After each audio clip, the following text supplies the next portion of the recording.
आम तौर पर जब हम पैदा होते हैं तो एक छोटे बच्चे होते हैं और फिर धीरे धीरे बड़े होते हुए जवान होते हैं और फिर धीरे धीरे बूढ़े होकर मर जाते हैं। लेकिन क्या हो अगर कोई बच्चा बूढ़ा पैदा हो और बूढ़े से जवान हो और फिर धीरे धीरे बच्चा होकर एक दिन मर जाए। इस कहानी में कुछ ऐसा ही दिखाया गया है। ये कहानी एक हॉस्पिटल से शुरू होती है जहाँ पर एक बूढ़ी औरत अपने आखिरी समय में है। इसका नाम डेज़ी है। इसकी एक बेटी है जो इसका ख्याल रख रही है। इसका नाम कैरोलाइन है। ये कहानी 1918 शुरू होती है जब शहर में रेलवे स्टेशन बनाया गया था। उस पर एक घड़ी लगाई गई थी जो कि उल्टी चलती थी। इसको बनाने वाला आदमी अंधा था। अब हॉस्पिटल का सीन दिखाया जाता है। डेज़ी अपनी बेटी कैरोलाइन से एक डायरी पढ़ने के लिए कहती है जो उसके संदूक में रखी थी। कैरोलाइन वो डायरी निकालती है और उसे पढ़ना शुरू करती है। मेरा नाम बेंजामिन बटन है और ये मेरी कहानी है। मेरा जन्म तब हुआ जब लोग पहले विश्व युद्ध के ख़त्म होने का जश्न मना रहे थे। मुझे इस दुनिया में लाने के लिए मेरी माँ ने अपनी जान दे दी। मेरे फादर ने जब मुझे देखा तो वो बर्दाश्त नहीं कर पाए, क्योंकि जब मैं पैदा हुआ था तो मैं बहुत ही बूढ़ा और बदसूरत दिखता था। इसलिए उन्होंने मुझे एक अनाथालय के बाहर कुछ पैसे के साथ छोड़ दिया। अनाथालय की केयर टेकर क्वीनी और उसके हस्बैंड ने मुझे उठाया। क्वीनी ने मुझे डॉक्टर को दिखाया। डॉक्टर ने बताया कि मुझ में वो सारी बीमारियां हैं जो कि इंसान के शरीर में बुढ़ापे में आती हैं। डॉक्टर ने कहा कि मैं ज़्यादा दिन तक नहीं जी पाऊंगा। क्वीनी को पता था कि बाहर मुझे कोई नहीं अपनाएगा, इसलिए उन्होंने मुझे बिना मेरी बदसूरती को देखे प्यार किया। मैं उन्हें प्यार से मम्मा कहता था। मैं धीरे धीरे बड़ा हुआ, लेकिन मैं बूढ़ों जैसा ही दिखता था। बाहर बच्चों को देखकर मेरे मन में भी इच्छा होती कि मैं उनके साथ खेलूं, पर मुझे इसकी इजाज़त नहीं थी। शनिवार को मम्मा मुझे चर्च ले जाती थी। उस दिन फादर ने मुझे अपने पैरों पर खड़ा होने के लिए कहा और मैं खड़ा हो भी गया।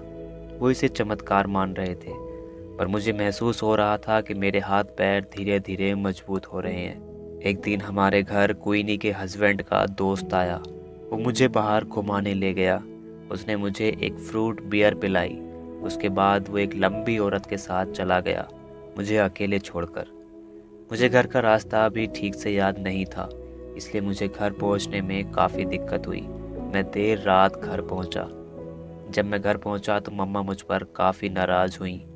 उन्हें मुझे खो देने का डर था। बार को वहाँ रहने वाले सभी लोगों के परिवार उनसे मिलने आते थे।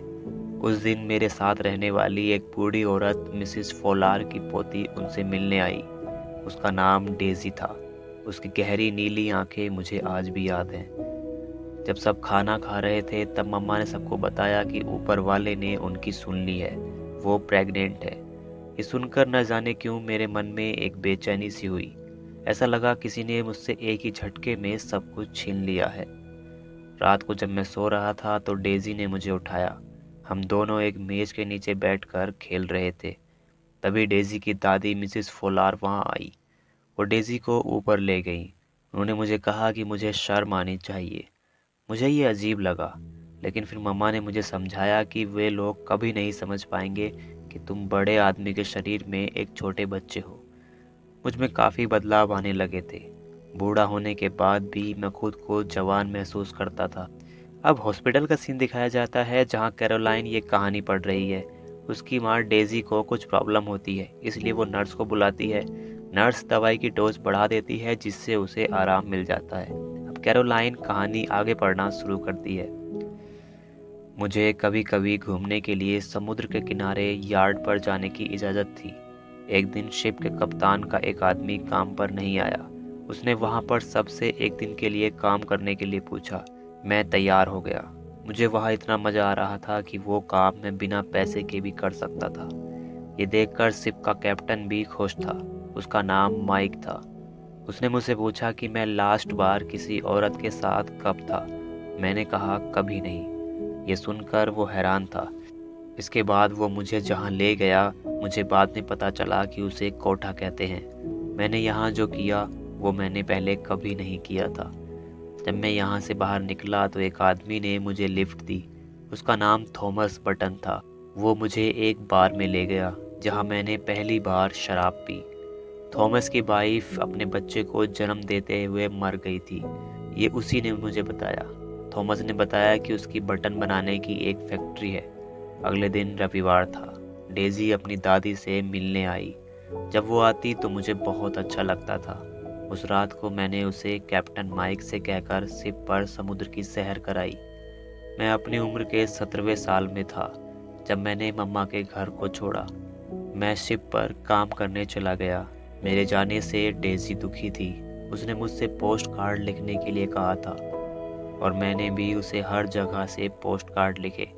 उसने मुझे बताया था कि उसका एडमिशन न्यूयॉर्क के एक स्कूल में हुआ था जहां वो डांस टीम में सेलेक्ट हुई थी। कुछ दिन बाहर बहुत बर्फ़ गिर रही थी, इसलिए हम कुछ दिन एक होटल में थे। यहाँ मैं एक औरत से मिला जिसका नाम एलिजाबेथ था। उसके पति रशियन आर्मी में कर्नल थे। वो बहुत खूबसूरत थी। रात को जब मुझे नींद नहीं आती तो मैं नीचे लॉबी में बैठता। मिस एलिजाबेथ भी रोज़ वहाँ आती थी। हम सुबह तक बैठकर बातें करते रहते और फिर अपनी अपनी ज़िंदगियों में लौट जाते। धीरे धीरे हमारी नज़दीकियाँ हमें करीब ले आई। एलिजाबेथ वो पहली औरत थी जिसने मुझसे प्यार किया। हम हर रात मिलते थे और एक दिन मैं रात भर उसका इंतज़ार करता रहा, पर उस दिन वो नहीं आई। उसका गुड बाय नोट मुझे मिला। ये टाइम था जब दूसरा विश्व युद्ध शुरू हो गया था। हमें भी युद्ध में क्षतिग्रस्त बोट को शिप पर खींचने का काम मिला था। एक तरह से हम भी युद्ध में शामिल हो चुके थे। फिर एक रात को अचानक हमारे शिप पर दुश्मन सेना ने हमला किया। मुझे इस बात पर गर्व है कि हमने उनका सामना किया, पर इस सब में मैंने अपने कई साथियों को खो दिया था। उसमें कैप्टन माइक भी थे। माइक ने मुझे युद्ध से पहले एक रात कुछ पैसे दिए थे जो उनकी जमा पूंजी थी। मैंने उसे उनकी इच्छा के अनुसार उनके घर तक पहुंचाया था। इसके बाद मैं अपने घर लौट आया, अपनी मम्मा के घर। मेरे वापस लौटने पर मम्मा बहुत खुश थी। कुछ दिन बाद एक दिन मैंने देखा एक लंबी और बहुत ही खूबसूरत लड़की घर के अंदर आ रही है। वो डेज़ी थी। मैंने उसे देखते ही पहचान लिया। उसकी गहरी नीली आंखें मैं कैसे भूल सकता था। मैं काफ़ी बदल चुका था, इसलिए डेज़ी मुझे पहचान नहीं पाई। लेकिन जब मैंने उसे बताया तो वो हैरान रह गई। हमने शाम को एक साथ डिनर किया। उसके बाद हम शाम की सैर कर रहे थे। डेज़ी तैयार थी, पर मुझे डर था कि मैं उसे खुश नहीं कर पाऊंगा और मैंने उसे रोक दिया। हम अक्सर कुछ ऐसी गलतियां कर देते हैं जिनका हमें ज़िंदगी भर अफसोस रहता है। वो वापस जा चुकी थी। मैं धीरे धीरे और जवान हो रहा था। एक बार मिस्टर थॉमस बटन मुझसे मिलने आए, जिनसे मैं उस रात कोठे पर मिला था। हमने एक बार में कुछ जाम पिए और फिर मिस्टर बटन मुझे अपनी बटन की फैक्ट्री में ले गए। उन्होंने मुझे बताया कि उन्हें कोई खतरनाक बीमारी थी जिसकी वजह से उनकी बहुत कम ज़िंदगी बची थी। मुझे शौक तब लगा जब उन्होंने मुझे बताया कि वो मेरे फादर हैं। जब मैं पैदा हुआ तो वो मुझे देखकर डर गए और उन्हें लगा कि मैं शायद कोई राक्षस हूँ। इसलिए उन्होंने मुझे उस अनाथालय के आश्रम के बाहर छोड़ दिया था। अब लाजिम था कि ये सब जानने के बाद मुझे उनसे नफरत होगी, लेकिन फिर मैंने तय किया कि एक अच्छे बेटे की तरह मैं अपना फ़र्ज़ निभाऊंगा। कुछ टाइम बाद उनकी मृत्यु हो गई। इसके बाद मैं डेज़ी से मिलने न्यूयॉर्क गया। मुझे लगा कि मैं अपनी भूल सुधार लूँगा, लेकिन शायद तब तक बहुत देर हो चुकी थी। डेज़ी का एक बॉयफ्रेंड था जिसका नाम डेविड था। वो अपनी लाइफ में काफ़ी बिजी थी। मैं वापस घर लौट आया। धीरे धीरे 5 साल बीत चुके थे। मैं अब और भी ज़्यादा जवान दिखने लगा था। एक दिन मुझे एक तार आया जिसमें मुझे पता चला कि डेज़ी का एक्सीडेंट हो गया था। उसके पैर में कई फ्रैक्चर थे। अब मैं उससे ज़्यादा जवान दिखने लगा था। मुझे ऐसे देखकर डेज़ी के मन में ये शंका थी कि उसकी हालात की वजह से मैं उससे जल्द ही ऊब जाऊंगा और उसे छोड़ दूंगा। इसलिए जब मैं उससे मिला तो उसने बहुत ही रूडली मुझसे वहाँ से जाने के लिए कहा। मैं उसे अपने साथ ले जाना चाहता था। कुछ दिन उसकी देखभाल के लिए मैं वहीं पर रुका, उसको बिना बताए, और फिर मैं वापस घर लौट आया। फिर मैंने काफ़ी टाइम अकेले गुजारा। इस बीच में मैंने अपने पापा की बोट चलानी सीखी और फिर 1962 में एक दिन वो मेरे पास वापस लौट आई। वो मेरी ज़िंदगी के सबसे खूबसूरत पल थे जब मैंने डेज़ी के साथ टाइम बिताया। इसी बीच मम्मा भी मुझे छोड़कर चली गई थी। मैंने अपने पापा का घर बेच दिया और अपने लिए एक छोटा सा घर खरीद लिया। जहां हमने एक साथ अपनी लाइफ के खूबसूरत पल बिताए। डेज़ी ने छोटे बच्चों को डांस सिखाना शुरू कर दिया। हमने बहुत टाइम साथ बिताया, पर वक्त की खासियत होती है कि वो हमेशा के लिए नहीं रहता। मैं धीरे धीरे बच्चा होने की तरफ बढ़ रहा था और वो बूढ़े होने की तरफ। उसने मुझे बताया कि वो प्रेग्नेंट थी।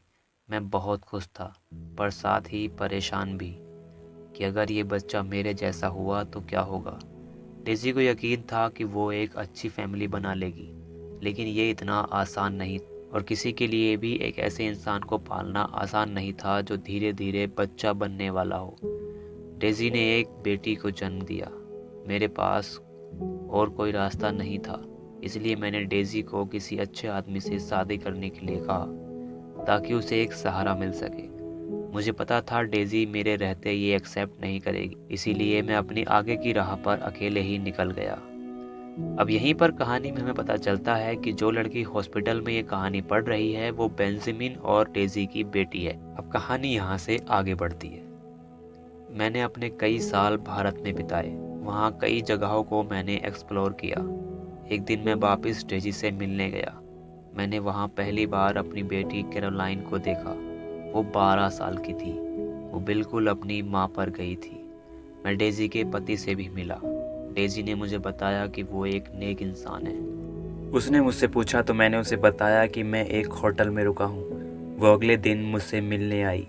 उसके मन में मुझसे मिलने को लेकर संकोच था, क्योंकि मैं अब 16 साल का जवान दिख रहा था और वो बूढ़ी हो रही थी।